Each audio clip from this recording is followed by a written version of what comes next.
L'objectif opérationnel, rechercher des idées pour une solution technologique qui répond à un besoin, fait partie d'un ensemble d'objectifs permettant de valider la compétence, concevoir et produire tout ou partie d'un objet technique en équipe pour traduire une solution technologique répondant à un besoin. Du thème, matériaux et objets techniques.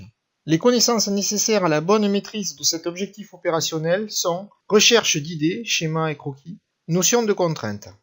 Quand une entreprise, pour répondre aux besoins d'un client, ici faire le tour de l'Europe avec son sac à dos, doit concevoir un nouvel objet ou améliorer un objet existant, elle est amenée tout d'abord à rechercher des idées de solutions.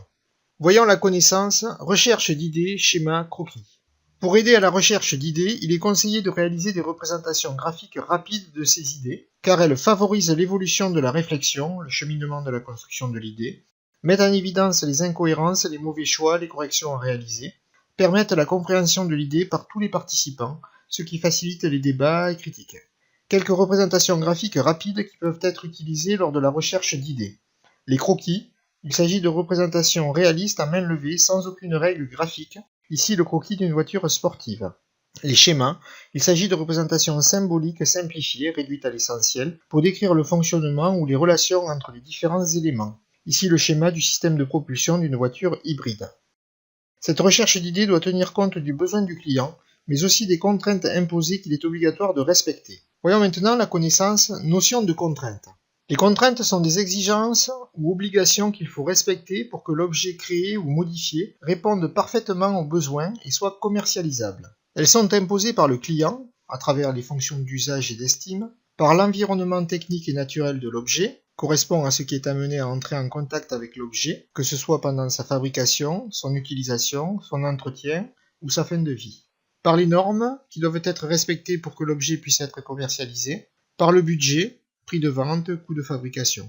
On trouve par exemple les contraintes d'ergonomie, pour que l'objet puisse être facilement manipulable par le client, les contraintes d'esthétique, pour que l'objet plaise au client, les contraintes de sécurité, pour que l'objet respecte les normes en vigueur, les contraintes de fonctionnement, pour que l'objet rende le service attendu, les contraintes économiques, pour que l'objet ne dépasse pas le budget, les contraintes environnementales, pour limiter l'impact de l'objet sur l'environnement, les contraintes de fabrication, pour que l'objet puisse être fabriqué avec les machines et outils disponibles, les contraintes physiques, pour que l'objet supporte le milieu naturel dans lequel il est utilisé, présence d'eau, de soleil, haute ou basse température, etc.